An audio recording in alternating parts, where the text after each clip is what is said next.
Hello, voids, visionaries, honeys, and Camante de Buffons. We have our new and improved studio. A lot of thank you for the already getting support on Patreon, which is helping us make all of these wonderful improvements. Better video, better audio, and we're just going to keep on getting better. So looking forward to growing with you guys. Enjoy today's episode.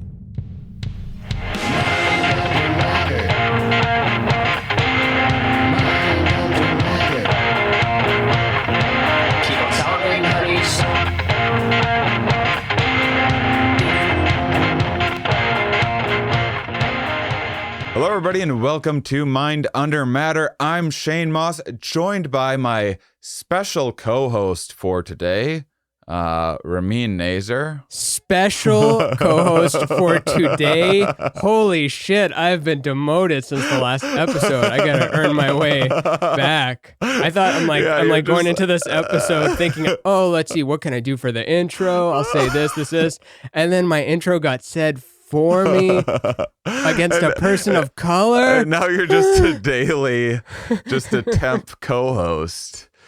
Yeah. I mean, if we do get me canceled, that would be pretty good. You've got to go show. First. Like, I've got one fail-safe button that can help me, but then after that, anyone can still be canceled. And I know cancel culture doesn't exist, especially because I still consume all the content of anyone that's ever been canceled ever. But on the larger scale, like, we've talked about this already, right? It just means you make millions on Patreon instead of on Disney Channel. So today we're going to be taking the screws out of the back of the computer, taking a look into the hardwire and the hardware and the software of where ideas come from. I was inspired by, it's a continuation of the last episode and topics we were talking about. And I was inspired by a new piece of yours that was all about ideas. But first, friendly banter. Oh, I thought we were gonna have our first sponsor, and it became Banter. I'm like, oh, MeUndies, BarkBox, ButcherBox, Blue Chew, Hims, Roman, Stamps.com. That was friendly banter about all of our many sponsors. Oh yeah, I would love to have any one of those. I saw that Chris D'Elia is back from. I mean, he had all those pedophile accusations, and then he disappeared for 6 months, and then he came back with a podcast, and he did a full podcast, and in the middle of it he goes like, someone isolated this clip of him being like, whatever, this episode is still brought to you by MeUndies. I don't give a fuck what they say. And he's still putting MeUndies even though like all his sponsors are gone. No one returns his calls. And that's such a funny post-canceled thing to do, I thought. I still work for you, damn it. Yeah. But I'm not aligning myself with anyone that's done anything illegal or not good before. I just like to declare that all the people that are good, I love, and all the people that are not like good, I vehemently oppose everything they've done. So yeah, absolutely. I'm on the right side of history. I just am. I'm in it. I'm on the right side. I've got it. I do like whenever it's like someone where it's always harder when it's like Louis C.K. or something like that, or like Cosby it wasn't like I was this huge over the top fan of Cosby's anyway, but I like referenced him in my special and stuff like that. Like, oh, now that's like talking about the greats of all time or whatever. But with D'Elia, I'm like, okay, I won't. That means my 0 minutes of Chris D'Elia consumption per year goes down to 0 minutes of Chris D'Elia It is funny how quickly he was just thrown under the bus. Like, they couldn't have thrown him fast enough. Not that, some people don't deserve to be thrown under but it is the bus in that context. But it is like, definitely there's, comics comedians tend to be like a little bit degenerate and whatnot, spend a lot of time on the road and a lot of time. I mean, it is, you go on the road to, you're in LA or New York or something, and no one, like, you tell someone you're a comedian and they're just upset. They're just upset that you're just like the 20th comedian they've ran into that day. And then you go to like Tulsa, Oklahoma, and you're like on a stage and you have like a TV credit and people are like, wow, this person did this arbitrary nonsense thing that they should really kind of be embarrassed by. Like, yeah. And they think that you're eating babies with Conan O'Brien when the reality is you've only met him like 4 times or 6 times or something. Baby, singular. Yeah. It's not like every time. And he only did it just as like a courtesy to me. It's not like I'm his baby eating buddy or something like that. I did want to because we're going to be talking about like where ideas come from and all this big think type stuff. I was like, well, what if I want to share a fun little anecdote ahead of time? Can I still do that? Can we still be friends? Or do we just have to blow everybody's mind all the time? Here's 10 new concepts that we must integrate in order to integrate the next 10 concepts, which if we get those, we might be 5% closer to figuring out what's going on with all this. Because what's going on with all this? But if you listen to us and the scientists that we've listened to, we're going to figure out the whole fucking thing. The whole thing. But then I'm like, I also want to talk about my beard a little bit. So I don't know where that fits in. I could crowbar it in midway and wait for an opportunity to interject. Well, the evolutionary history of beards actually goes farther back than even primates. If we look at earlier single-celled life, we'll see that the microorganisms with beards are in fact 30% more likely to pass on their genomes through not only copulation but also through sheer beard replication. So when I first studied this, and you know what's hilarious about that is that I sent out an email or two looking for, like, hey, would anyone out there know evolution of beard stuff? Might make for a fun episode. And I didn't look super hard, but I reached out to a couple people that I thought would steer me in the right direction and came up blank. So I think your impression of a scientist doing that was like the most up-to-date information that exists in beard evolution. I wonder what the line is in PhD world between like being interesting and people like just being nice to you, and they're like, this fucker's studying beards. He's a sham. Like in our department, we're nice to him because he brings donuts every week, and like we don't want to be mean to him, but. Science is it's just so big, and there's just so many things going on that sometimes you hear things like Sarah Palin gets a whiff of something and they're like, why would you spend $20,000 a year studying hair follicles? And like, is she still a government representative, or is she a retired celebrity? Oh, when the insurrection happened, they're like, oh, what do we got? Let's get Palin. Like they were like, we know just what to do. She was there, or she was like endorsed by them? They like got her on Fox News immediately, like first person they called when that's like wild. When it was all going on, like first call we're going to make Sarah Palin. I forgot about that. I know the Republican Party might have gone a little sideways here, and it's becoming more and more obvious, but maybe Sarah Palin will pull us out of this hole. That was like, remember when she first came to the main stage, not to make this a news politics podcast of 2000 8 or whatever it was, but it was McCain running against Obama, and people like loved McCain, you know, prisoner of war, and like generally does the right thing, or I mean very much does the right thing. And then Obama like is the one. So like it's like you had a straight flush or something, and then the other person's holding a royal flush, and you're like, oh good God, we're not going to compete with that. We've got hacky mom woman vice president. They're not even doing that. They've got an old dude doing it. We're kind of more woke, even that the word hasn't been invented yet, but it will be. Your kids are going to love it. And then we'll get it, and still couldn't beat Barack. That is the weirdest thing. I'm doing a focus group. We're recording this right now on March 15th. This is weeks before even the launch of the first episode. This is like the 7th one we've recorded or something like that. We've made changes, changed the studio, changed the sound, the name of the podcast.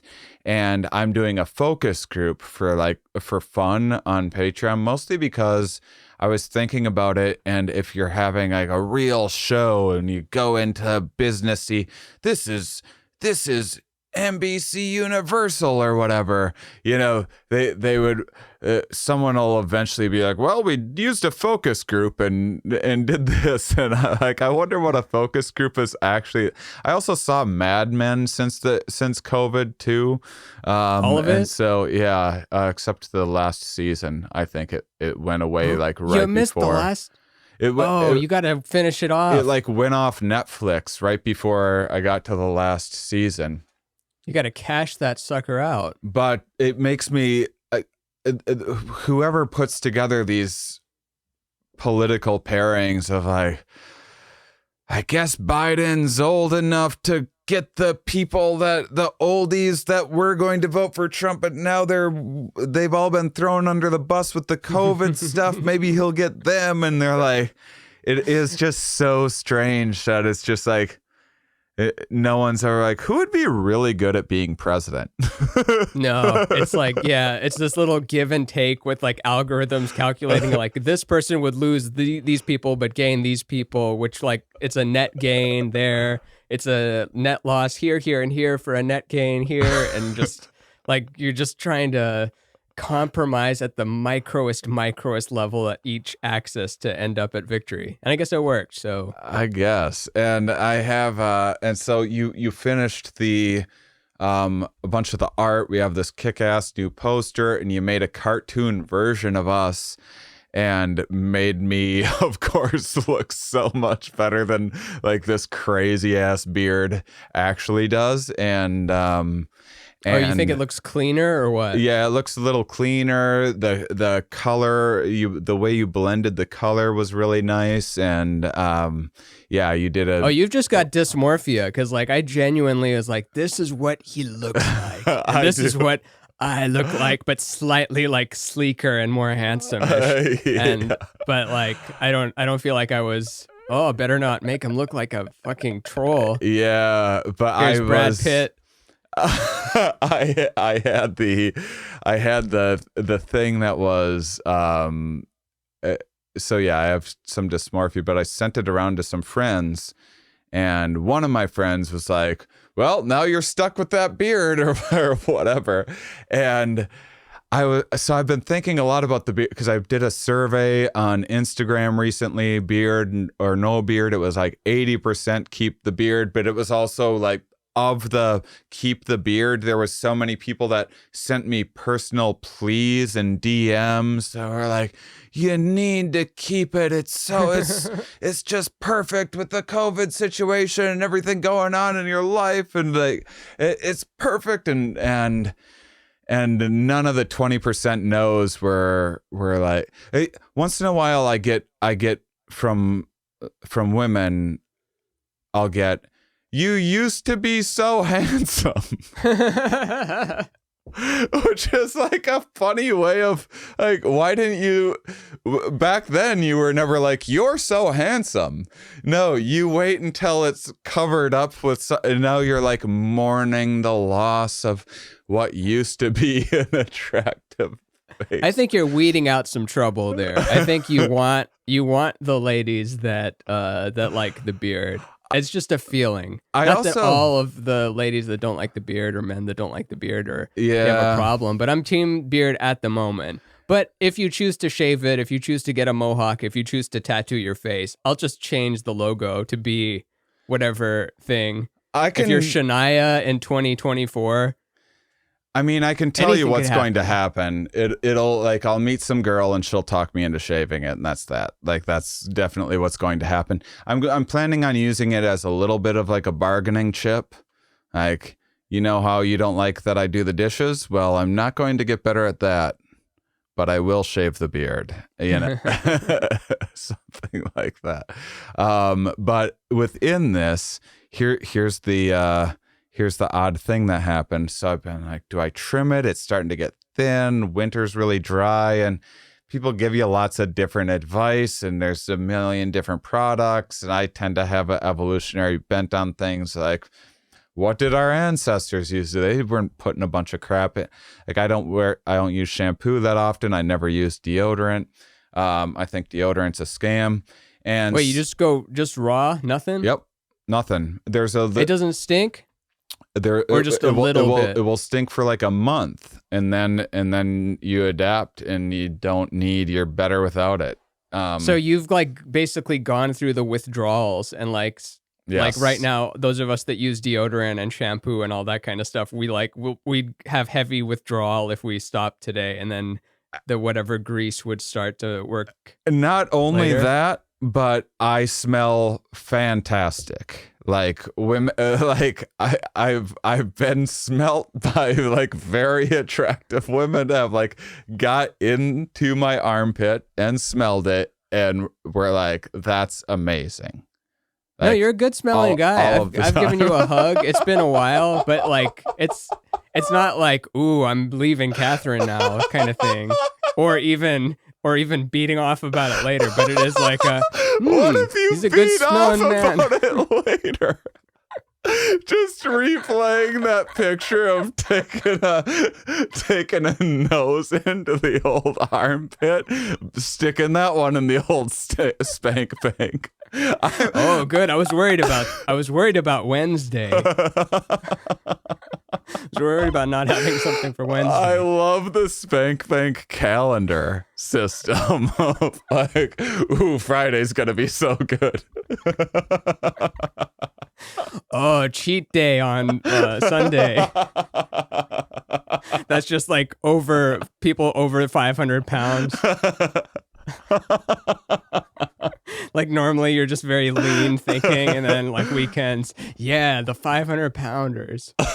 So I'm looking into all this beard stuff. Like I knew last summer you gotta trim the mustache. I grew like the walrus or whatever you call it, like the huge, if you just let it go, it just gets thicker and thicker. It's just enormous. And I let that go for a while, and it was just the most revolting, disgusting thing. It's just a filter. Like all of your food touches it. It's covered in food all of the time. You're just eating your hair all of it. Now when I see people with a mustache like that, and just that, like not the beard, just like you just kept that. You the worst part. You're so disgusting. I had no idea how gross it was. Just to like look silly or whatever.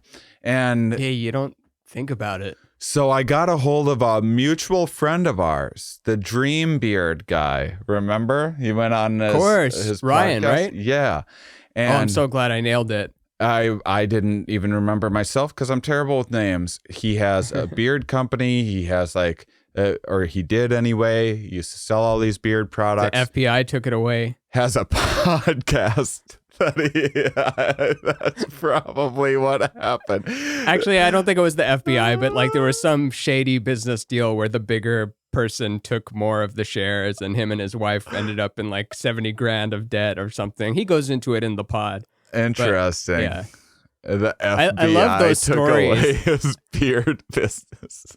I love stories of people that made lots of money and then all of a sudden lost it and were in shambles for a decade, and then they emerge and then are like talking to you in a hotel conference room. Yeah, I'm hoping That's to go like the I love opposite that. way. I've been just losing money for decades, and I'm waiting for that big, where the FBI shows up and just dumps off a pile of money.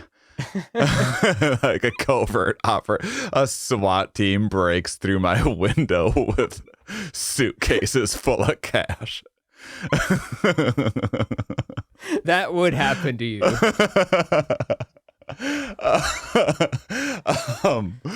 So I got a hold of him.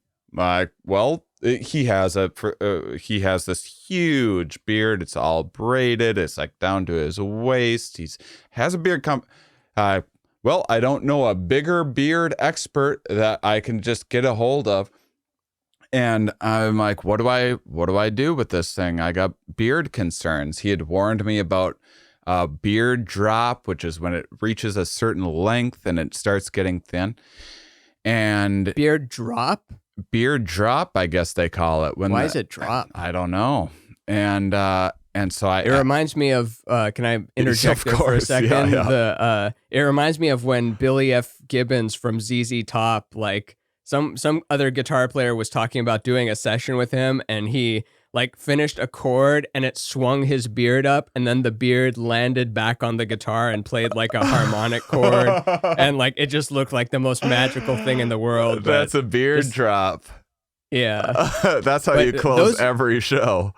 And those guys, like, it reminds me of you too, because they were like doing all right, and then they got a beard, and then the whole world was like, holy shit, the beard guy, ZZ Top, you can never lose the beard. Yeah. And two of them have beards except for the drummer, but his name is Frank Beard. I didn't even know that. That's amazing. Dusty Hill, Billy F. Gibbons, and Frank Beard. It's exactly the names you'd think they've had. Well, I mean, I either have to wait for every straight white guy in comedy to get canceled, or I like grow a beard to differentiate myself a little bit. So when people are swiping through their Instagram or whatever, they're like, "What's this? That's novel."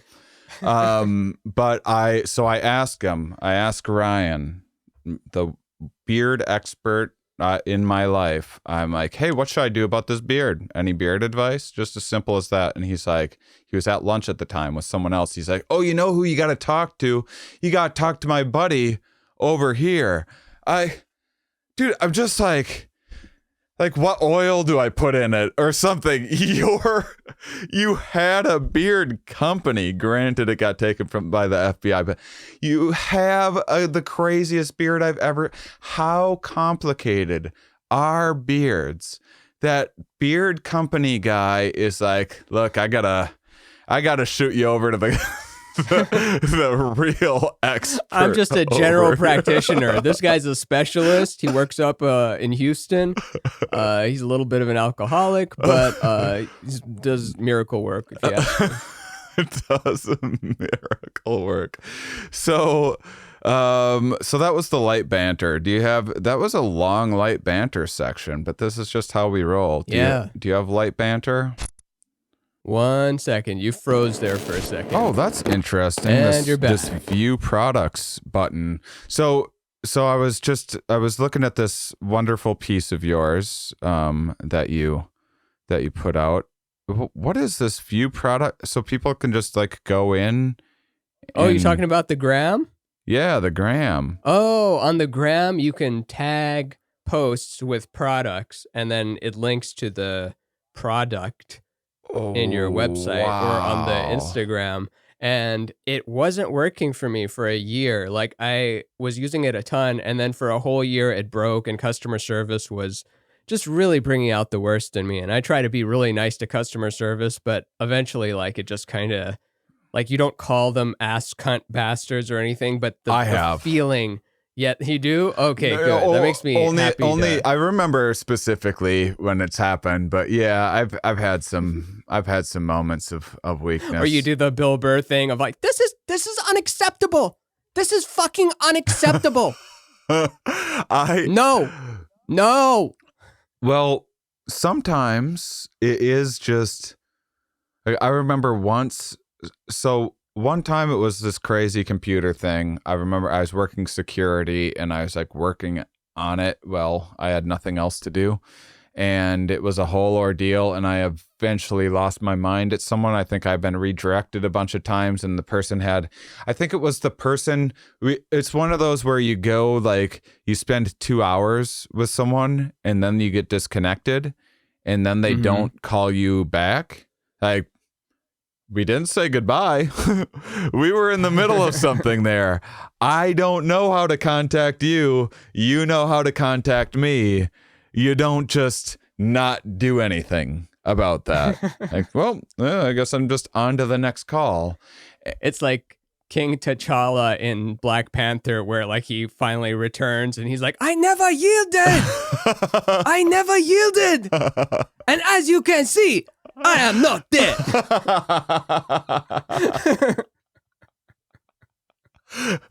So, and then hope I didn't spoil that if you didn't see it. I did see it. Didn't see it. Okay, good. Yeah, the people have had the time to. I hope I haven't spoiled Citizen Kane. There's a. So, and then one other time that comes to mind when I was like really unreasonable, and this they did nothing wrong. I was at an airport, like it was like 8 a.m. or something like that. There was a whole ordeal getting there. I was super hungover. I was in the worst mood, and someone just took like a fraction longer than they should have to give me my change back, or like it was something that was so, I don't remember exactly what it was. I know it was super silly, and I got like, I didn't cause a scene or anything, but I got visibly very upset and like holding it in, but was like visibly very upset. And they just stopped and they're like, are you okay? And I was like, no, I'm actually not. It was so, it made me like step out and see myself. Like it was like a Buddhist awakening or something like that. Like they saw right through me, saw the pain. I suppose if you work in an airport, you see a lot of people in like pain and discomfort and annoyance all of the time. But I was like, yeah, I'm not okay at all. And I'm sorry. I'm sorry that I'm taking that out on you. Did it break your face like in the moment? Did it just sink like a Pixar face of? It was incredible. And I had a close call where I was almost an epic asshole and was saved by a drug one time. It was the first time I did 2CB. What's 2CB? So have you heard of the Shulgins? Sasha Shulgin and Anne Shulgin and Esalen during the talks at Antiquum. And what are talks at Antiquum? Well, you don't know. And that's why you have to look. But you can't look in the outside world. You have to look at what the Peruvian Shama of the Inique would call looking within the nonos. And within your nonos, you will see that Sasha Shulgin was in front of you the whole time. So what were you going to say about Sasha Shulgin? That's going to be so weird to actually get to a place to see. That's what DMT eventually got like to me, where I would be in those spaces that they'd be talking about, and it'd be like the realm of the no-nos, and then eventually I'd be like, oh, those things, they're literally just saying no. I'm like, don't touch that. You thought it was like this whole special message. No, we were just saying no. You just like tripped over. You tripped over the extension cord and unplugged their crap. And the gods worshipped the no-nos. And what is a no-no? And who am I? I would love to have. I wish McKenna had gotten just dementia instead of like being taken away early, just to hear him nonstop talk about nothing. And now he's lost it. Yeah. But did he ever have it at all? So the Shulgins, which I've been to Anne Shulgin's house. So I was there in 2017, and she was still super sharp and with it, and like over 100 years old or something. Holy crap! I had no idea. Yeah, and saw the lab and everything. It was pretty neat. But anyway, so the Shulgins would make Sasha Shulgin would brew up some new drug. He was a chemist, and psychedelics were all the rage, and he'd brew up some new one and then try it himself. And if it went well, he would invite friends over to test it with them. And then he wrote some books about it that I haven't read that are popular in the psychedelic community. What is it? Tryptamines I've known and loved, or something like that. And that sounds like it, but I haven't read it. And 2CB is really like his claim to fame. And so I'd been. Do you know what the acronym means? 2-carbon benzenite? No, I don't know chemistry at all. But there's like 1AA, 1AB, and like by the time they got to 2CB. Oh, that's funny. I think that's what it was. I'm probably way off on that. I really. That's like a Dimitri Martin bit of they're naming vitamins, and then they gave up at K and were like, fuck it, K1, K2, or something like that. I think that might be the case, but I have so many of my psychedelic fans know so much more about those sorts of things than I do, because I don't study psychedelics or care that much. I trip, and then I like, what happened in the brain? And then I ask scientists about like memory or something to get down to the bottom of it. Well, 2CB, I'd never done it, and I had this, and I'd heard it was kind of like MDMA a little bit, with like kind of acidy, and I had just this like aspirin bottle full of miscellaneous pills, and I was just like cleaning my room and getting ready for the airport, and I found this. Like a lot of times I would just lose drug because people just hand me stuff, and I'd stick them in a room. Did you know what they were? Usually at the time I did, and then I kind of like sort of remember, like, oh, that was from that person. I'm not terribly organized either. And so I just had a wild hair this one day. This is such an insane story of like, as we're getting ready to be like, hey, we're doing this special event that's like, here's proper setting and intention and trip and integration afterwards. Well, what I did. It's like they get the prisoner to come talk to the school kids, like to talk about, like, here's why you don't want to end up where I did, kids. Now I love Jesus. So I just found this bottle of mystery pills, and I had like a sense of what they probably were, and I was like, I'm just gonna pop one in. I knew they were like psychedelic. I'm just gonna pop one in and drive to the airport. And so pop one in, drive to the airport, park the car, and I was like, ooh, this must be 2CB. This must be my first 2CB trip. And because this feels like how it's been described. How long till it took effect? It was like right when I parked. So it was like 45 minutes to an hour or so. Okay. And I'm going through, and it's just, I'm in such just a light, friendly mood. Now, normally, if you're tripping balls, and I had drugs on me too. I had like a bunch of drugs, like in my backpack and stuff that I got to go through TSA with and whatnot. And I had, because it was like during my DMT phase, I was like really on a real exploration at that time. So I just always had like a whole toolkit with me. And so I'm like, normally if you're tripping balls off of some new substance, you're going to freak out a little bit having to go through TSA. But I'm just like as happy as could be. And I'm just like shooting a lot of guns, like making fun, small talk banter with the TSA, which I never do. No. Just like as friendly as could be. Like, hey, how are you doing today? And I'm just like in a fantastic mood. and I get through and no problem and get on the plane. And this guy gets he's in the aisle and I have a window seat because you always want to do window seat. And you bother other people. You don't get up every time someone needs to do this and that. No, you bother the other people the one time you're going to go to the bathroom on the flight.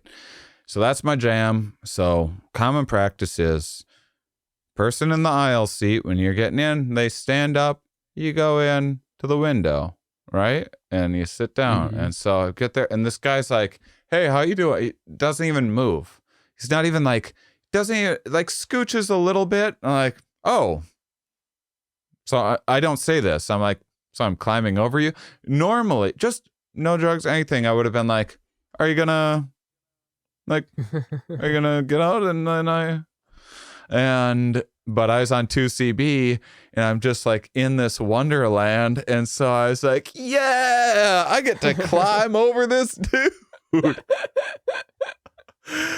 So I like climb over him. We have this delightful conversation, and it's like, wait, you like put your foot on his back, or like you did the thing where you like over levitate over? Yeah, just like I mean, I'm 6'4" and I have gangly spider legs, so it wasn't too much trouble at the end of the day, but normally I would have like said something, and then we land. Have this great flight and everything. And then we land and they bring his wheelchair out. And if it wasn't for 2CP, I would have been such a dick to a handicapped dude. So are you gonna...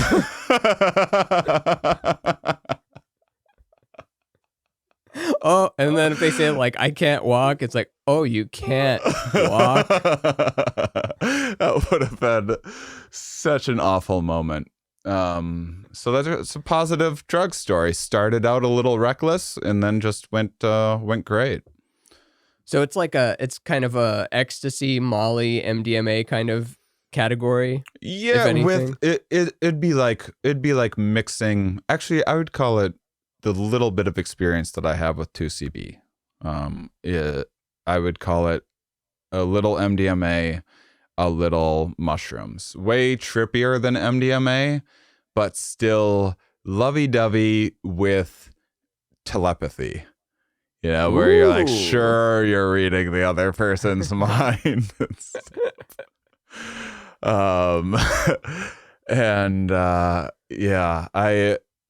I actually once recorded a Here We Are podcast with this guy that went to prison for ages for making decades, LSD. years?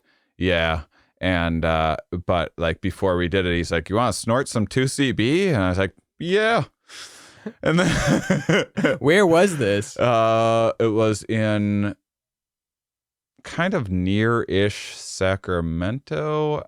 But sorry, I mean, like, what's the set? It's not like in a university. No, someone's office. This wasn't an academic. It was like once in a great while I'll have someone that isn't an academic on the show. It needs to be like a really peculiar situation, and this was one. And he is like a strange guy, and he was talking about things in this way that like were resonating with me, that made me like. It reminded me of like manic things. Like, is this a trick? Is this a Truman Show? Is this guy playing a game with me? Does he like know this thing? And he like afterwards he sends me this whole like diagram with all this weird crap on it. That's like the meaning of life broke down in this mathematical way. And I was like, yeah, I'm not going to air that episode just in case it collapses the universe. So you're still sitting on that? I think so. I wonder if I am. Yeah, that'd be a funny bonus episode or something like that. You should put that up for like a $200 Patreon episode or something. It was a fine interview. It's just sometimes I get paranoid and think like, oh, if I release this conversation, then the people in the future eventually hear it with their AI thing that sifts through endless digital nonsense to find ways in which like these butterfly effects happen, and then they come back and mess with my life.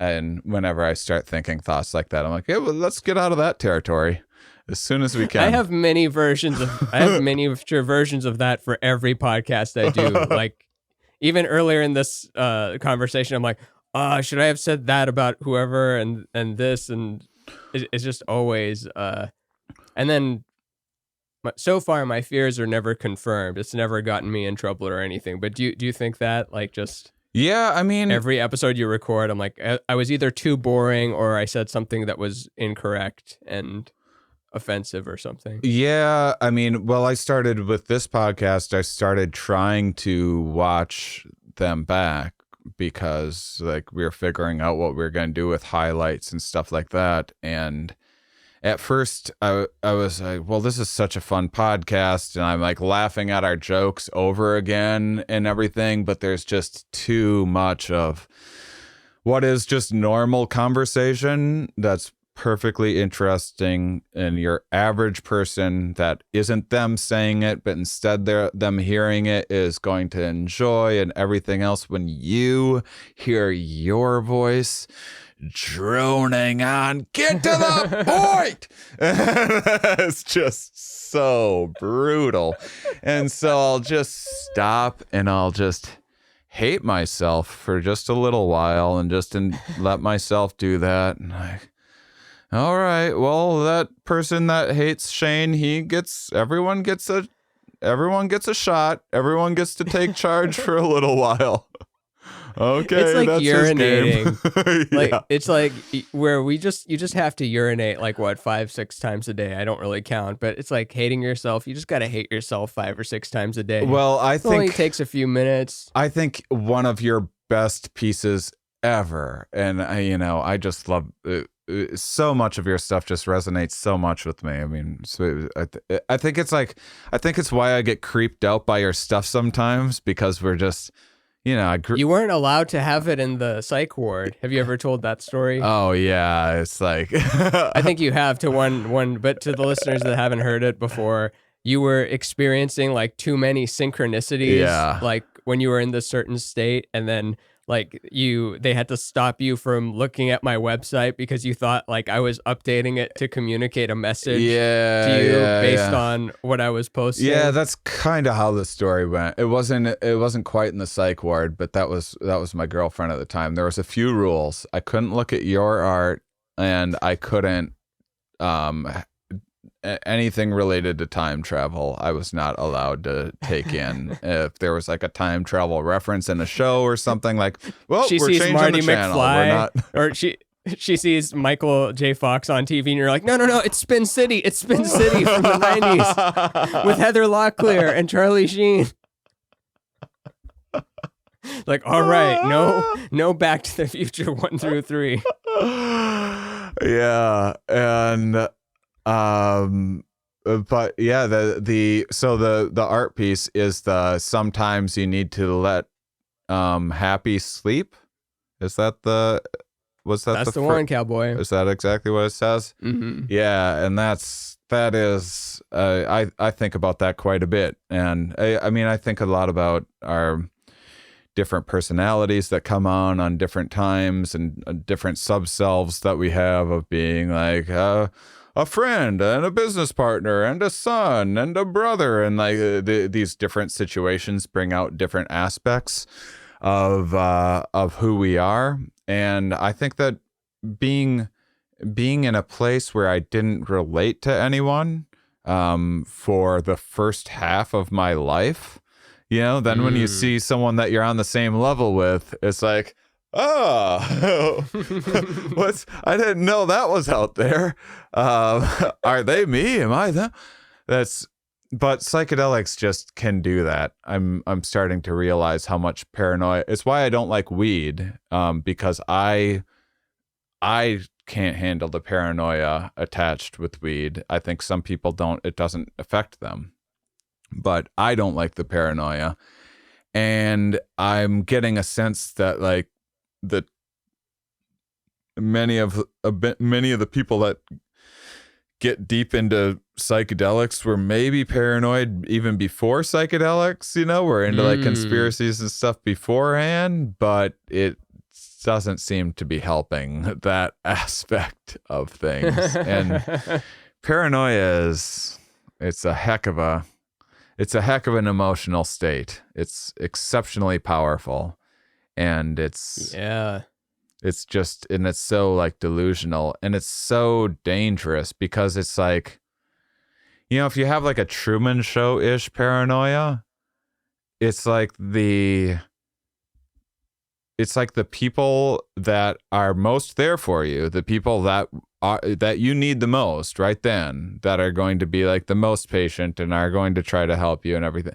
Those are the people that you trust the least, because if it's all some like Truman Show-ish, some plot against you, some joke on you, whatever, then the people that you like care about the most or whatever, then they've really been in on it the most. Like, well, these assholes have dedicated their entire life to making me trust them and care about them and all of this. And that's not a good place to be in. I'm thinking about, I don't feel like I've ever had true Truman Show paranoia, but the narcissist in me feels like I would somehow, at least half of me feel like, oh man, that's so cool. Like all this is centered around me. Like I'm the thing, even if I'm being exploited for attention as TV and they've meddled with my personal life. I'm like, I'm the center of the show. Like people are walking outside delivering that package as an extra in my television program. Do you get any of that? Is it like half fear and half like, oh, this is cool, I'm the target? No, the only thing that I get that is like me being like special in some way, which I just don't really have that feeling a lot. When I recognize that a lot of people, I recognize that there is like an ego involved in anyone that's getting into entertainment or getting into like stand-up or whatever, but I'm not a stand-up so much because I think I'm special. I like got into stand-up because I don't think anyone's special.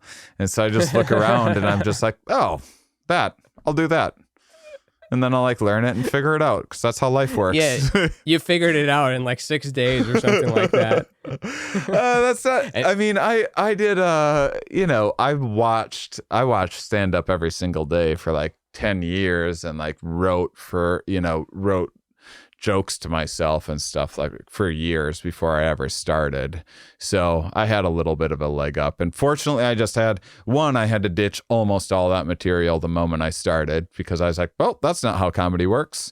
And then I'd gotten much older since that time, but also just yeah, it was just such a, and that was the other thing too, was like, I always watched everything. I watched every stand-up on Comedy Central that there was, and I liked watching bad stand-up just as much. That's why when people were like, who's your favorite comedian? There was never someone where I was like, I want to be like that guy. I just liked watching, and then when someone did something that like struck me as off, I'd be like, well, that's interesting. So don't make that mistake. And do that other thing. Bad stand-up is the best. Yeah. It feels like a Tim and Eric special, like a bad actual special is what the bad Tim and Eric special wishes it could be. Yeah. Like when he's doing his impression of a hack comic that like is drinking water at the wrong time, and he's wearing a leather jacket, and he he throws in the word bitch unnecessary. He's like, so I'm talking to this bitch the other day, and she's like, hey, can I give you Pepsi? And I'm like, I asked for Coke. But there's people who have like entire specials like that, where it's like, that made it into a special. This is the hackiest hack I could ever hack. Yeah, and even just some mannerisms and stuff like that, and that's why it's actually good for me to be watching this, because I think it will make me better as a host. But holy crap, do I hate myself when I and not always, like, not, and some of it's like, oh, I noticed that, that's a fair. It's like when you look through YouTube and someone's like, it's like, this sucked or whatever. Like, I get those voices, and I'm like, those voices don't even matter. The "you suck" voices don't matter. It's the ones that are like, I wish you wouldn't have talked over that person, or whatever. Or I'm like, ooh, that's constructive, and that's painful, but that's like part of the integration. It's painful only because it's out there now, and you can't take it back. Yeah, and it's like the way we have to rip our muscle fiber to grow more muscle. It's like part of your soul emotion complex or whatever is getting ripped at by the claws of, like, I wish you hadn't talked with your stupid mouth sounds. Oh no, I have stupid mouth sounds, I shouldn't talk. Blah, blah, blah, blah, blah. I stuck. That is very much what it sounds like in my brain. Oh no. I think it's good to, like, I mean, not really. This is just coming at it from a stand-up-y joke place. I think it is important to love yourself. But also, I feel like sometimes people that love themselves a lot without the critical side can kind of be annoying as people. And then the people that are hating themselves, they're like, oh, what are you talking about? Like, I love you. You're like, what, you think you hate yourself? That's crazy. And then the people that are... Yeah. This is transitioning nicely into because I'm going to I'm interested in talking about what ideas come out in certain social situations, but I also realized that, speaking of people that you resonate with, and this is a perfect example. A few days ago, I had board game night. My brother's 9 years younger than me, and he's a bright guy. He's a lot like me. He's actually even a little goofier than I am, but he's not like a rebel like me. He like recognizes the bullshit in life in the same way, but he's just like, and I'm fine with the bullshit. And I'll like, yeah, it's fun to like root for the bullshit, and like, and he like, here's an example of his goofiness. He moved to a place in Wisconsin called McGuanago, and just for the name. Well, he moved there like because it was, the setting was right in the apartment or whatever for where they were working, and then he wrote all these jokes that had the word Maguana, like Maguana come over and stuff like that. And then when they went to buy a house, he insisted on, even though they now like worked in different places and there was like a more reasonable place they could live, he needed to stay in Maguanago because he liked his Maguanago jokes. Oh, that's so good. He has to live the life, like when Jerry, do you remember the episode in Seinfeld where like they do that voice where they go, hello? And then one of the women he's dating, he's like, you got to choose the voice or me. And then she's like, what's it going to be? And then he goes, hello. And, says, and he does have solid, like the way he delivers it, because it's so over the top stupid that it's funny. Be like, look, I don't McWanna but I have to go. It's just the dumbest. So anyhow, I'm playing with him and his couple friend, and it's just like him, his wife, and his couple friend, and it's this pleasant board gaming experience. We're playing this game, Hive Mind. You pick something. You say like, name 5 appetizers. Everyone writes down 5 appetizers, and you're trying to get the most, the same, like Family Feud style. So you say like mozzarella sticks. Okay, who else had 2 other people had mozzarella sticks. Okay, I get 3 points. We all get 3 points for mozzarella sticks because 3 of us thought it. So you're trying to get in common with as many people as possible. And I had the question, or I said, like five greatest fears. I like write mine down, and you're trying to think of like what other people would think too. And then because I had the question, I went first, and I like almost ruined the evening because I was like, all right, well, this was an easy one. Death, murder, rape, jail, homelessness. And they were like, I have spiders and like clowns. Rape, death, homicide, mutilation, child mutilation, framed for child mutilation, pedophilia evidence.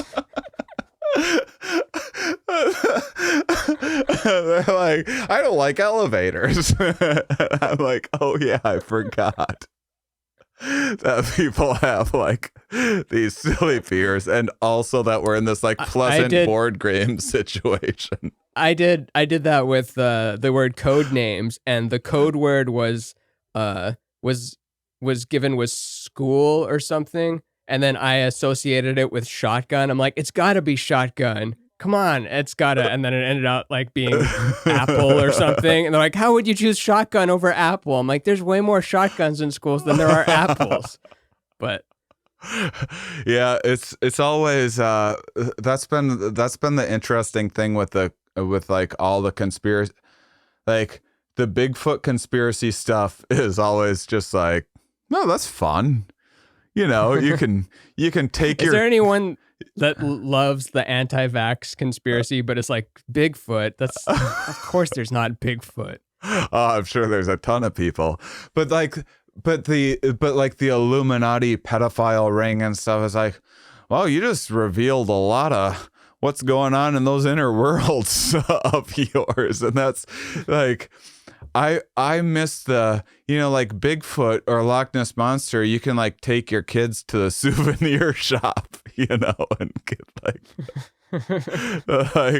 oh, put that Sasquatch on some beef jerky and now you got some sales. You're not going to.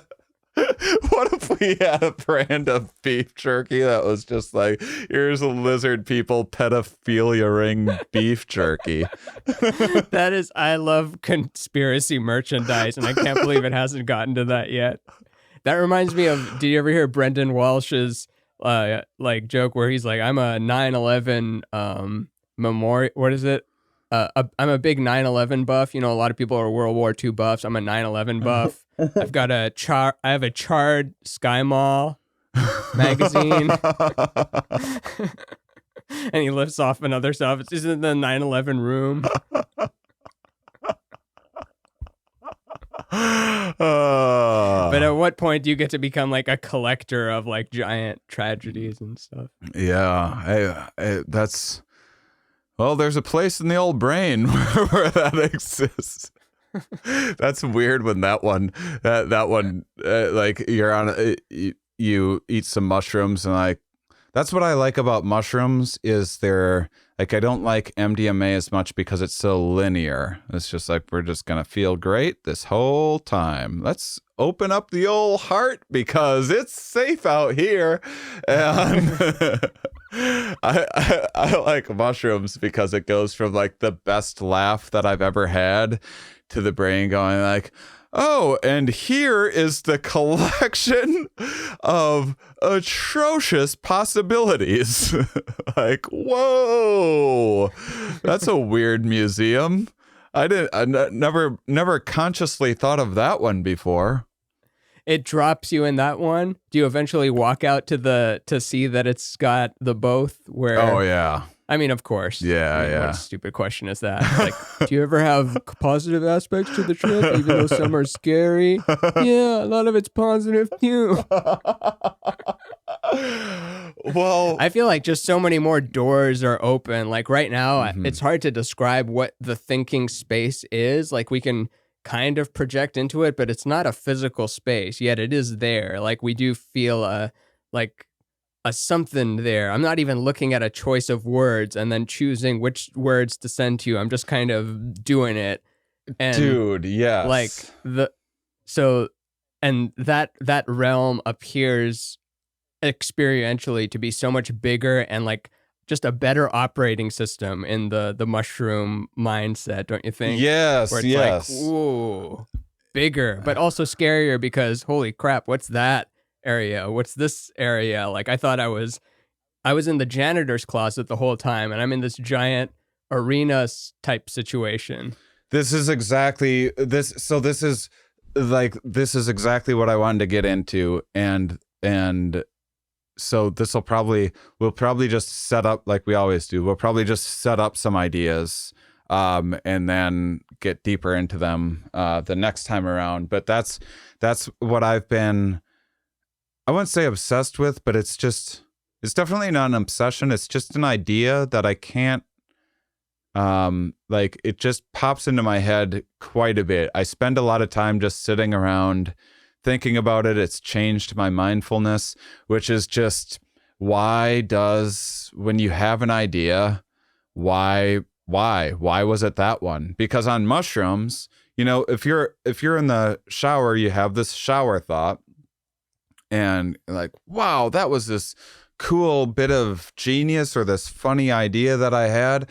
Wish I had more of those more often. Well, on mushrooms, you just have like more access to those. Not that they're all like genius or whatever, and that's just the thing. I'd say they're even like maybe slightly lower quality because the limiter's off a little bit, And as you were saying, like I'm talking to you right now, and this is just what's coming. Well, that's when we're talking. That's just the valve is open, and that's just like, well, all right, here's the consciousness stream. But when you're not talking, you're sitting there thinking of like the 5 other things that you could say. But then when you actually talk, you say one of those things, and then I hear that thing, and I'm like, well, I guess that's what was on Ramin's mind. And unless you say, oh, I was thinking of these 4 other things, here's what they are, there's no way that I can have access to those other contents that were in your head. That's how I kind of view the relationship with the subconscious and consciousness, which is like every time. So if we're sitting, it's even better at like one-on-one. It's a fine thought experiment, but it's a better thought experiment of, you talked about like playing code names. We got together with a bunch of podcast hosts, played some code names. We probably wouldn't have this podcast if it wasn't for doing that. And like I think that started it. Some ideas, but we're all sitting around. We're all like comfortable-ish with one another, different levels of friendship, and then you like say a thing, but everyone's like taking turns talking, and what is that, like, for every one thing that I said, I could have said 5 other things, and I think the subconscious is doing the exact same thing. So when you have that shower thought, the subconscious is like, this one, no, let's send this one. And to your conscious experience, you go, wow, the light bulb just went off on my head. I just had an idea. And my guess is that you had so many ideas, and only one was consciously experienced. And so then what I think about is, what is that criteria for expression? And you can kind of get into you even have a sense that this is happening, because if you're like in a bad mood, you go, oh, I better just keep my mouth shut right now, because I don't know what's going to come out from like something's bubbling. You have a sense that there's other things going on in there. Yeah. Just like I have a sense from your body language or whatever that you might be having like other things to say or whatever. And you kind of have that same sort of relationship with your mind.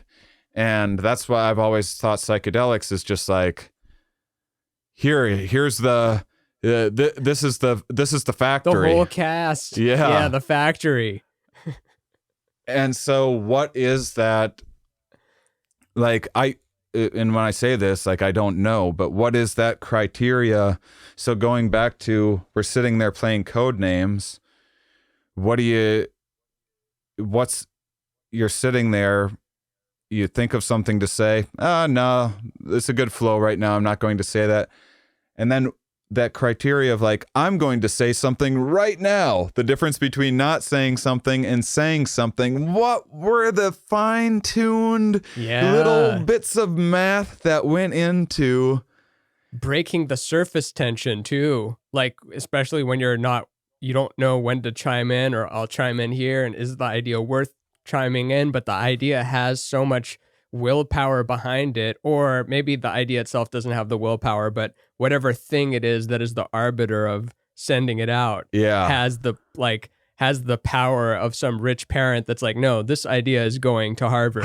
Like, I don't care like what standards you need to have. Like, I'll build you a new wing, but it's coming out of the mouth now. And then it goes to Harvard. And sometimes it gets to Harvard and it fucking tanks and it just gets wasted. But sometimes it graduates. It's like, it deserved to go to Harvard, even though people say its rich parents got it into Harvard. Exactly.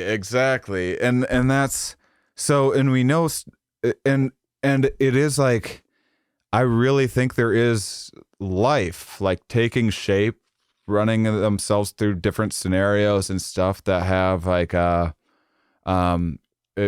often say you know, you have a bad idea. As a comic, this happens. You have an idea that's like not even worth writing down, and then a month later you're in the shower and that same idea comes back to you, but just tweaked ever so slightly, or your mood's different or whatever else, and it's just... Make it a Chinese guy. Yeah. Of Like course. a Chinese guy. Yeah. It's perfect.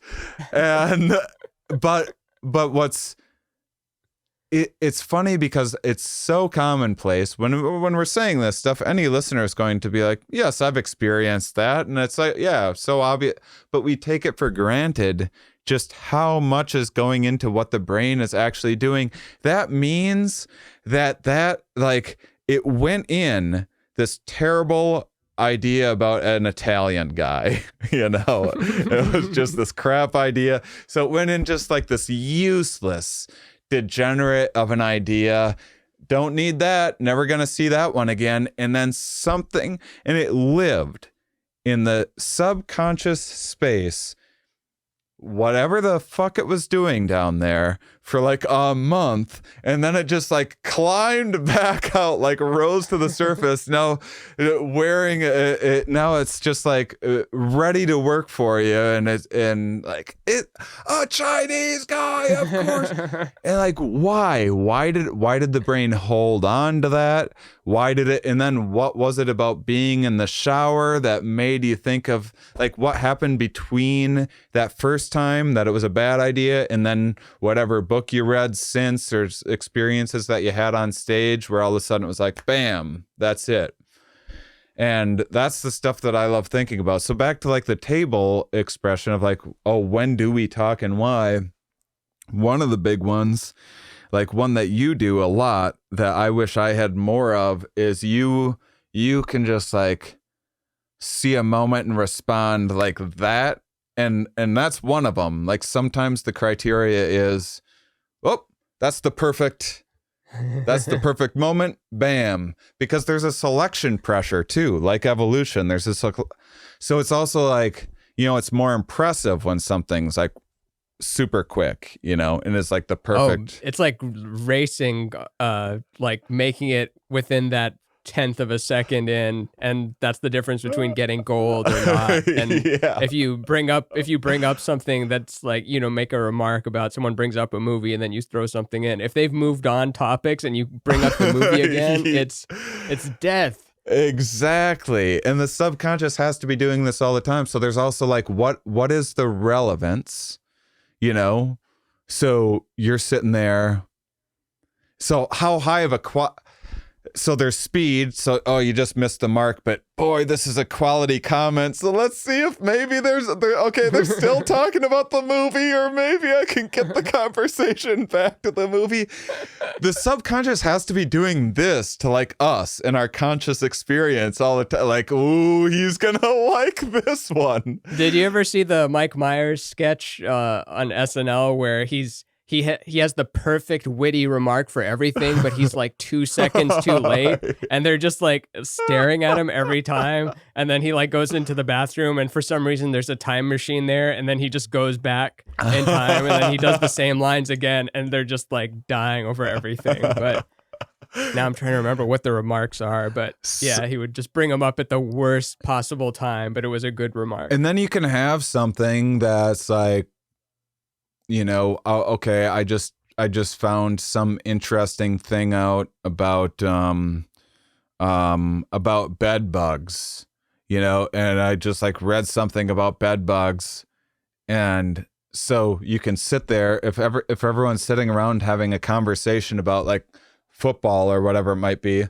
With our group, it was like a bunch of us wannabe philosophers sharing all of our big ideas of many things. But so then the point is that like we're going to be more prone to then have, you know, share more philosophical things because of that. Whereas like I'm less prone to talk about the meaning of life in a board game situation. You know, we can sit around with our podcast friends and talk about death and fear of death and everything and have this philosophical discussion. And then I go to board game night where everyone's just trying to talk about what their favorite appetizers are. And I'm like, hey, you guys ever think about death and rape and murder? Like, it's just like a socially, it's like almost like, is this person autistic? Why are they? Isn't it weird the levels of touching those topics? Because there's some people that don't even want to acknowledge that those doors exist. Mm-hmm. And then you and I will acknowledge that the doors exist, rape, murder, all that. And then there's other people that are like, oh, and there's all kinds of rape. Like if you open that door there, there's like this guy that raped this 12-year-old, and then they can start graphically think about. But yeah, so like it's the choice of not walking into it more, because I don't want to think about the stuff like that. But there's people that can take it even further back where they're like, I don't even want to think about thinking about it. So when someone even brings it up, I hate it because that wasn't even on my idea roster. Whereas somehow it made it onto your idea roster. It's in the locker room and it doesn't get sent out onto the field. But like that guy's on your squad. Like you didn't fire him from the team. It's like, yeah, rape and murder are still in the locker room, but we don't send him out to play, especially not during a nationally televised game. Maybe during practice sometimes, but not even then. Exactly. This is so there's all this criteria with so availability heuristic is a good one there, which is kind of the ease at which you can picture something makes you consciously believe that it's more likely to be the case. So they do all of these things where they'll like give a description of a bank. They're like, Susan is a bank teller. This is like a classic study that I don't remember the exact. I should just look up stuff like this and read what the exact thing was, but it's something like, you know, Susan is a bank teller. She likes this music and these bands and she Trip has hop. like this kind of attitude or whatever and this kind of disposition. And what is the what is like the percentage that this person is it's like how likely is it that Susan is there's something like A sociopath? She's in a bank. It's how likely is it that Susan is a bank teller, and how likely is it that she's a bank teller and a feminist? And it's more likely that she's just a bank teller because that's just one less thing. You know, being a bank teller and a feminist is just, you've just increased your odds of having the things to, but is she more likely to be a bank teller than a feminist? Because also you could say like not all feminists are bank tellers. Despite what the Fox News says. Right. So it's, and I'm maybe like, so here's another one that explains it maybe slightly more clearly. It would be clear if I was pulling up the exact thing, but another clear one is they offer people, so this is real world. They offer people life insurance on a plane. Like, hey, if your plane goes down and you die, your family gets $1 million or whatever for this policy that costs X amount of money. And X number of people, a lowish number of people take that life insurance. Like, I'm not going to die on a plane. But if you go, here's this insurance policy. If your plane goes down because of a terrorist attack, your family gets $1 million. And people are more likely to buy the insurance for the thing that's less likely to happen. The first scenario also covers terrorism. The terrorists, yeah. It's like, do you want cash or a gift certificate? And they choose the gift certificate because it's got like a picture of Allah being hung or something. Yeah. So it's the more salient you can picture something, the more likely you view it as like being more possible. So there's just all these weird like criteria like that. So like, rape or something or murder is like very scary. So you just imagine it's more likely that when you go outside that you're going to get murdered than is statistically reasonable. Whereas like if you don't have a sense of like, well, if I smoke for 30 years and then you can't picture it in the same way. Okay, there's this novel virus. I guess it's like the cold, unless you really have these dramatic, like, and then you choke on your own lung fluid or whatever. It's just harder for people to understand the probability of it. Like I remember last 4th of July, I went to it was like the only small gathering that I did. And, whatever, reluctantly. You said January 6th? Did I say July? Last July? No, I was just joking. That wasn't a good Capitol riot joke. I've been making too many of them. I think it's hacked like since February. I forgot January 6th was the date even. Oh my gosh. That moment in history. I like just subtly trying to pretend that like if people don't know me well, I like to kind of hint at like I would be one of those people just to see what they do sometimes, and it's funny. My friend Jake Baker and Polly, I would stay at their place, and they always like talk for their dogs and stuff, like say what their dogs are thinking, and they made like one of their dogs is like MAGA. And but just wants you to like, it's a lot of like, just hear him out, just hear what he has to say. My brother's dog is anti-MAGA, and they have this whole lore behind it because apparently his dog has always hated red hats, and they didn't know why, but anyone that wore a red hat, like he would or she would just freak out. And the theory is that she's from the future and saw that Donald Trump got elected and then like had to come back in time as a black Labrador puppy. And there's another reason though, I forget. There was like 3, and 3 is always so much more convincing than 1 because it's red hats. Maybe they hate the Philadelphia Phillies or whoever's the red hat with the P on it. But yeah. But anyway. Yeah. So I'm keeping track of some thoughts. So thank goodness. So back to tying I like together. Dropped all my eggs. They're just on the floor right now, like thought wise.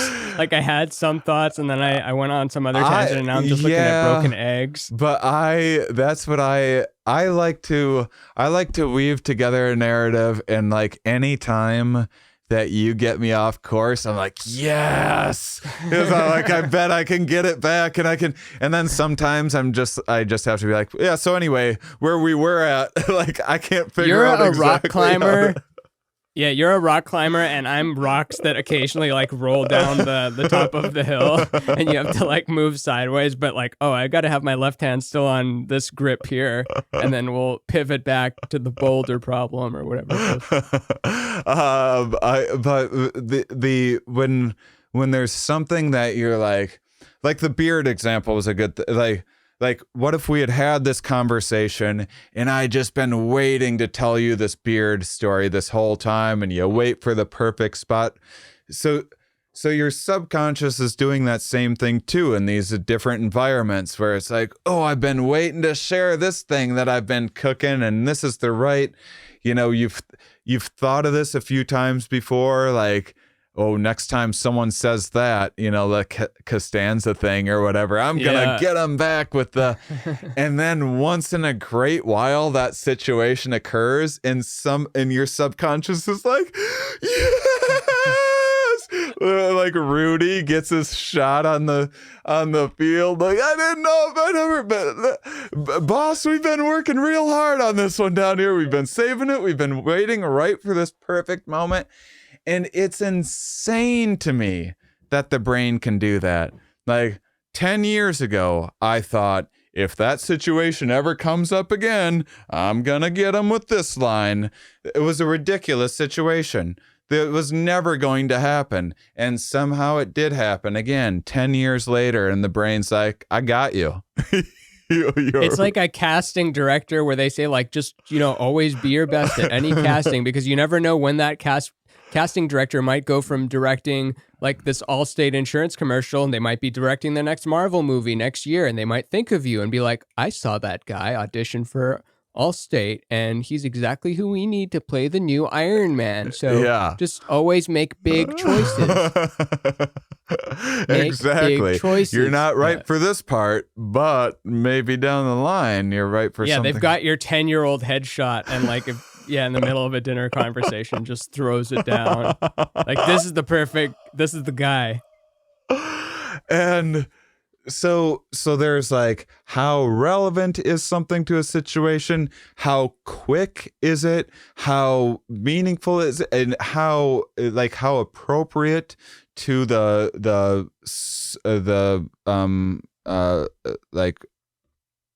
if you just talk about like jerking off or something like that, how appropriate is it within this social environment, like your niece's that you're bar in? mitzvah, or bat mitzvah, sorry. And so then, like the last week, we were talking about self-deception and how you're kind of fed the useful narrative at that, like, okay, you're a better driver than you are here. You're better, you're smarter, whatever, because then you'll keep pursuing more. And sure that way that evolution has us deceive ourselves and think that we're 20% better in various situations, that ends up like throwing a lot of spaghetti against the wall, and there's a lot of evolutionary dead ends because of that. But there must have been enough evolutionary success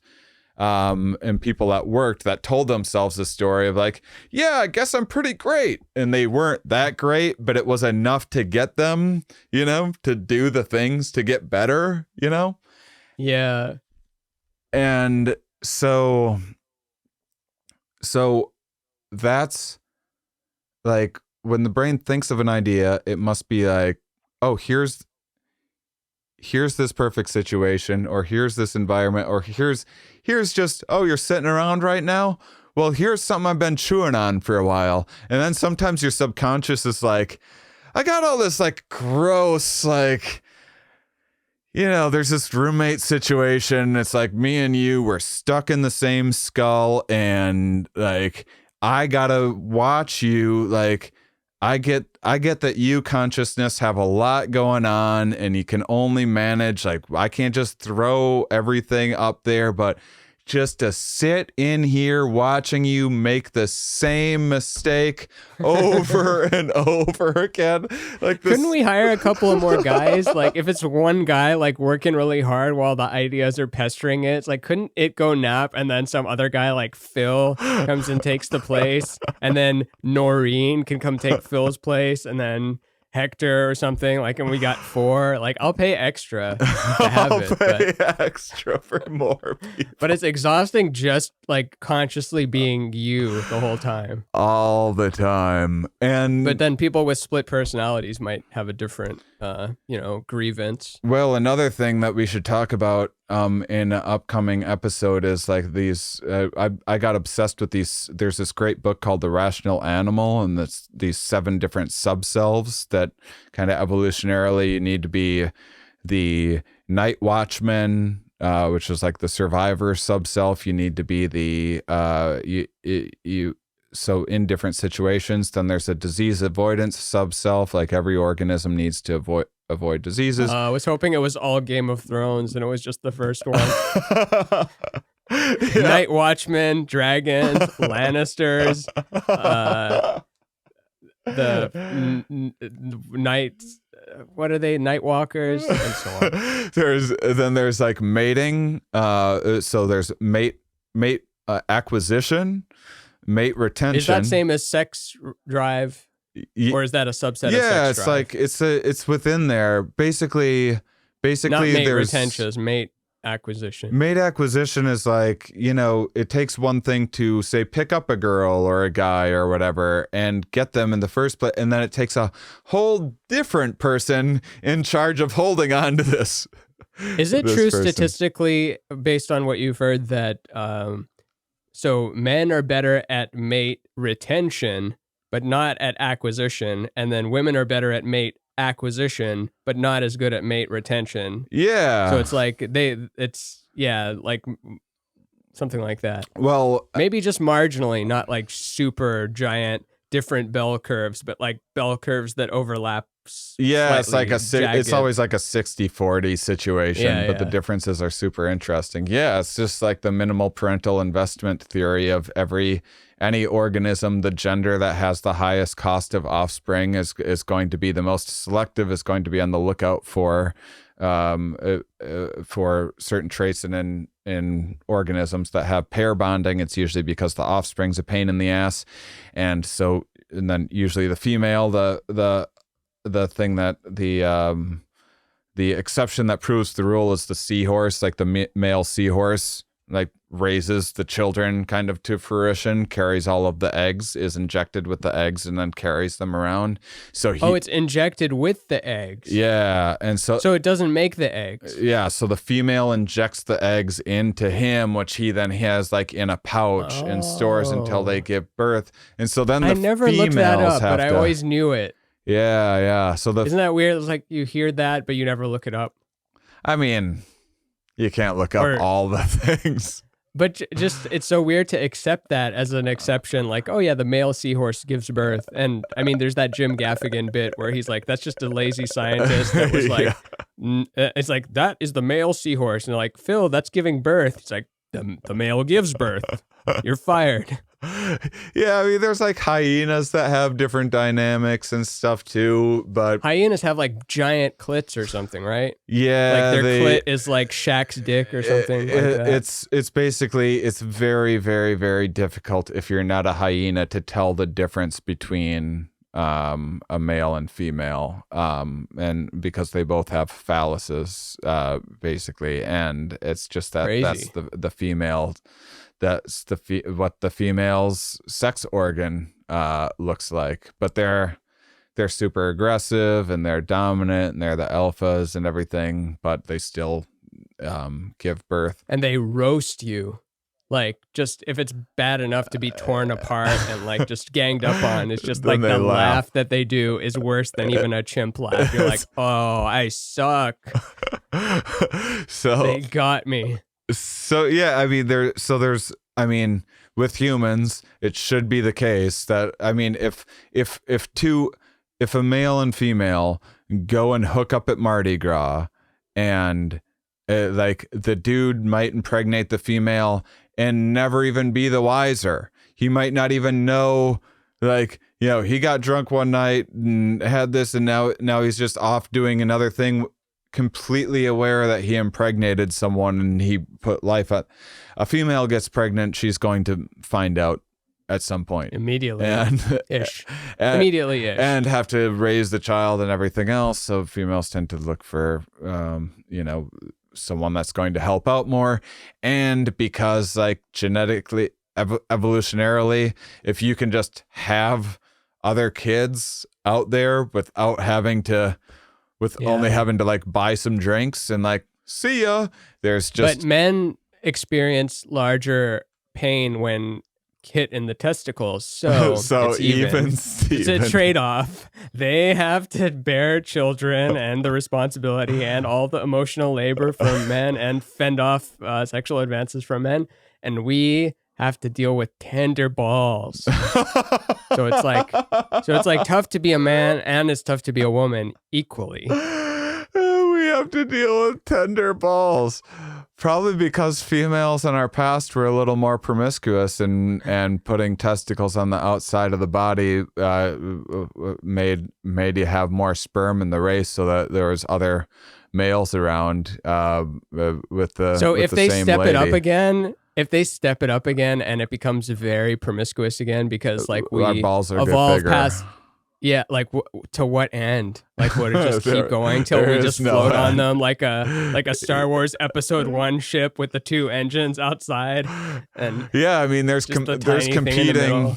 There's no free lunch, so things that help your the ability to reproduce or win the sperm competition don't help the status competition, don't help the, and that's what the other sub-selves are. So you had mate acquisition, mate retention, child rearing, and then you have status recognition and affiliative sub-self. That's so cool that female promiscuity directly affects ball size. And probably like they literally have the finger on the mixer that raises the ball size. Usually if you look around through any species, the more sophisticated the male genitalia, the more promiscuous the female is. And that male genitalia has been selected for to in a sperm competition race to out compete the. Are we the best? Males. Do humans have like the Ferrari or the Lamborghini, or we're like lower end Honda? Oh, we're like Civic?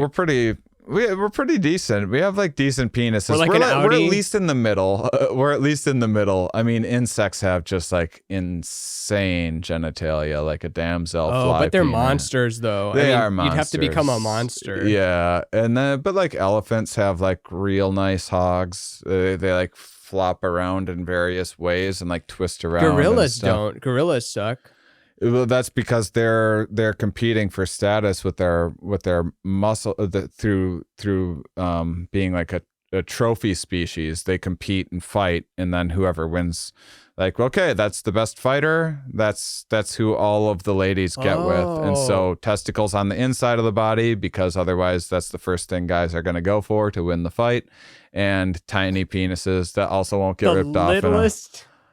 The littlest dicked guy who's the most aggressive gets to take home all. Yeah, and bonobos have like pretty impressive genitalia because they're super promiscuous and then everything in between. But yeah, humans are, in terms of primates, humans have a nice package going on. It's weird that we care about such things. Genitalia is like super fucking weird. Absolutely. Yeah, and it changes fashion, like when big and small are good throughout the millennia.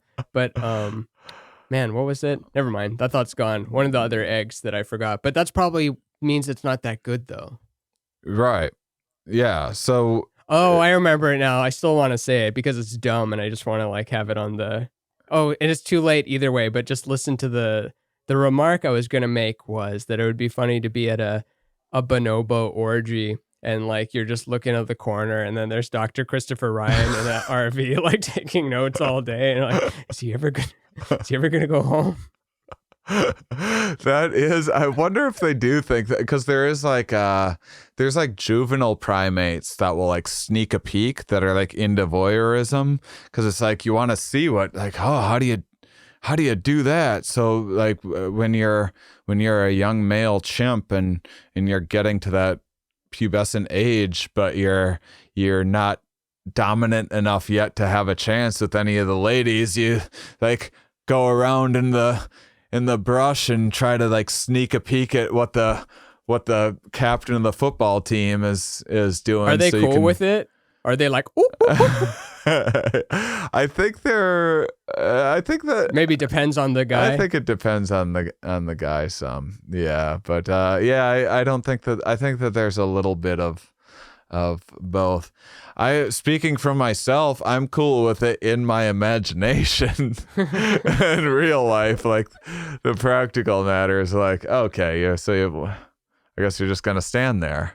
Like in my mind, it's just some guy standing there jealously admiring. In real life, it's like, yeah, do this. I'm like, would you not? In my mind, it's just like a witness. That's just like me getting to show off this accomplishment that I've had as like someone to hold the video recorder. But I think the real life situation is way grosser. I'm glad we went on the tangent. Me too. So yeah, you have these different sub-selves. So you have this different criteria. These sub-selves come on different time, and same with like the type of mood that you're on is going to determine the thing that, you know, you drink some alcohol and all of a sudden like the limiter is going to be, you know, you're going to get more loose-lipped and everything else, and so within that, I think like the big idea that I find myself thinking about is, so then what is the environment that you put yourself in? You know, if there's certain things that you wouldn't say with one group of friends that you would say with another group of friends, the very thoughts that you're going to have to select from in the first place are probably going to be the ones that have the most utility in that moment. You know what I mean? So like if you're hanging out with a bunch of sports fans, you're probably going to have more sports thoughts. If you're hanging out with like a bunch of evolutionary biologists, you're probably just going to have more evolutionary biology thoughts. And that same thing can possibly be applied to like joke creation or whatever, you know, like putting yourself in a situation where more of the stuff that you want to consciously experience is going to arise.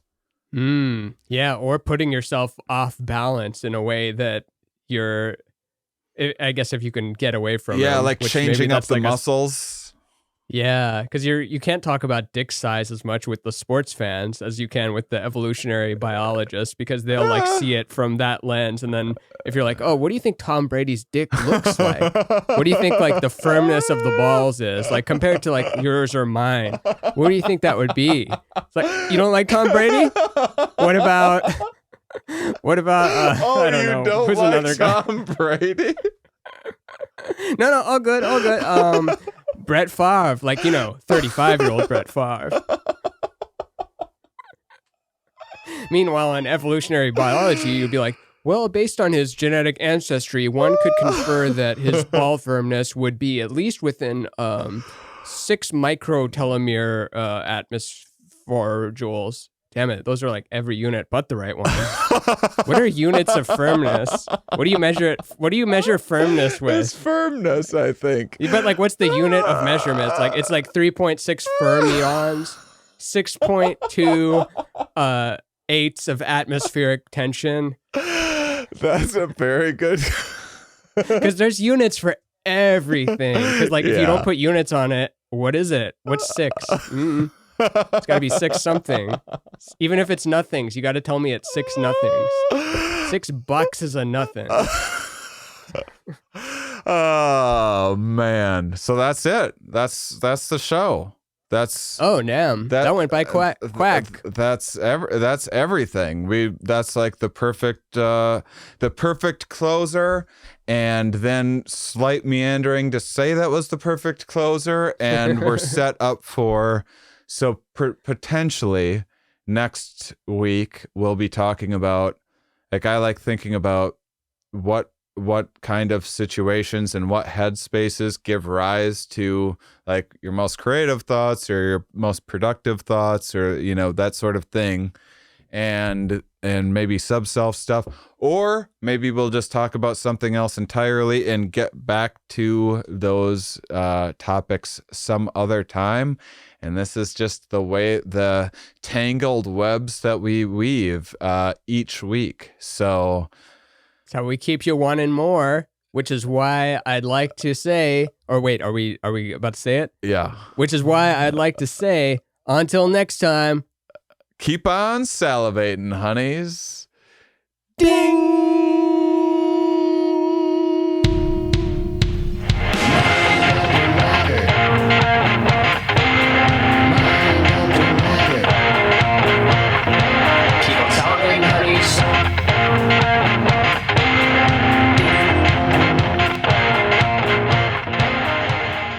All right, guys, hope you enjoyed the show. Next week, I believe we're talking about memory and kind of continuing this conversation that we're setting up toward the end here, talking a lot about where ideas come from, why some of that selection process, going into that a little bit more, taking it into the concept of memory and how we reflect on life and self-appraisal, that sort of thing. That's what we plan on. Who knows if that's what'll actually happen.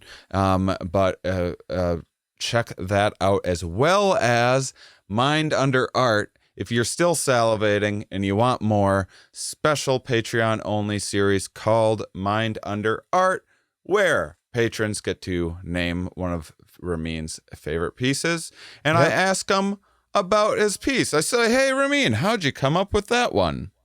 And then he says, interesting, you should ask. Well, and then the rest you gotta pay to hear it. So if that wasn't tempting enough, you'll have to go over to Patreon to find out more. But I want to give out a shout out, a friend of the show. So we have a Honeys tier on Patreon. Now, normally you need to be on for like 3 months and then you get a shout out on the show. But Kit, our friend Kit, is on the Honeys tier, and then she's also on the equivalent tier on both of our individual Get the Patreons. piss out of here. No, I'm serious, Ramin. All of them. The whole thing. And she's an artist. She's a starving artist who is being way more than crazy generous on all of them. Her name's Kit. She has a birthday coming up. Cinco de Mayo is May the force be with you. Yeah.